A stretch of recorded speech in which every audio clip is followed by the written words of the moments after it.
Greetings, Bookworms of Concord. Pastor Beckett here with a review of The Jester by James Patterson and Andrew Gross. I don't know who that is, but apparently it's co-authored by those two.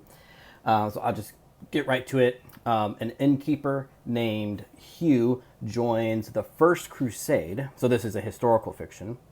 He joins the First Crusade for riches and adventure, disillusioned by thoughts of glory and the hopes that he'll be free from serfdom. And when he finds his way back to his wife Sophie, he finds his son has been murdered and his wife kidnapped by the Duke.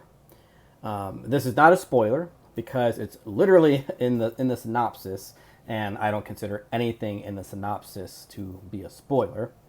So using his comedic skills and other talents, he becomes a jester in a court where he believes Sophie is being held in hopes of revenge and rescue, while finding himself in the middle of a murder mystery and a plot to find a certain priceless relic that dates back to the crucifixion of Christ. So that's basically the gist of the story. I've always been a big James Patterson fan. The first books I read were, I think, the first 7 or so books of the Women's Murder Club series. Then I stopped because college, and I just didn't have the energy. Well, college and seminary, and I didn't have the energy to do leisurely reading. But anyway, I've always been a big James Patterson fan, but I didn't like this book very much. The plot development isn't very deep, but I think that could just be me getting off the Hyperion Cantos space opera with deeply involved plot and character development. But then again, I did read a Goosebumps book right before this, and those books are even shorter and less involved than this one, and I still enjoyed it. If you don't know what I mean about the Hyperion Cantos, I have you can go to my channel, and there are I have reviews of each of those books as well as the Goosebumps book I was mentioning.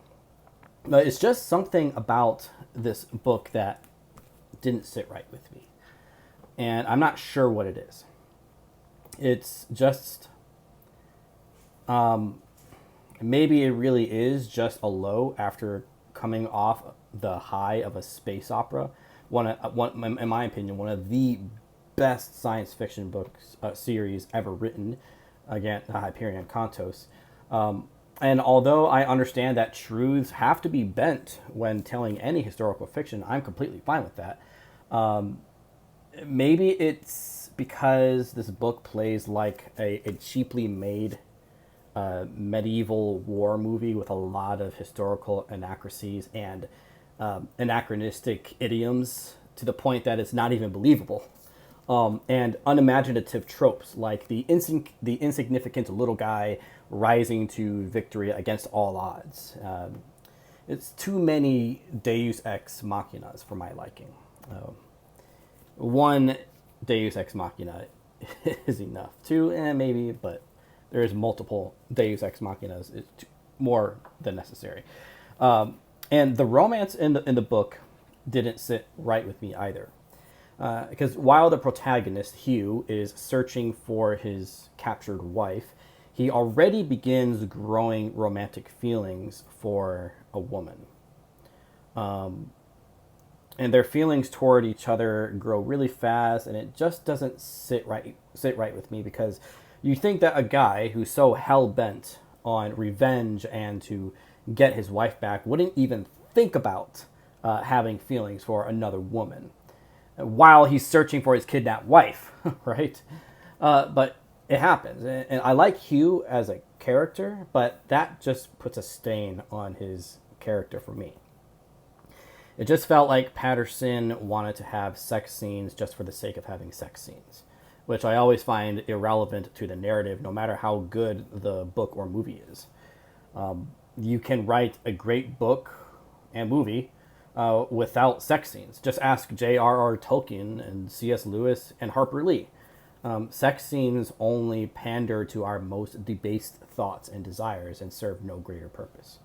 Anyway, I grabbed this book at a book sale at the library in Midland, Michigan. Got it for about $2. And the premise really interested me, especially because it takes place during the First Crusade. And I love historical fiction. I was expecting one story, but got something completely different. A murder mystery that isn't really a mystery and is really just an unlikely romance story in disguise. One of my favorite things about Patterson's books is that whatever you predict, you're always wrong. I love that.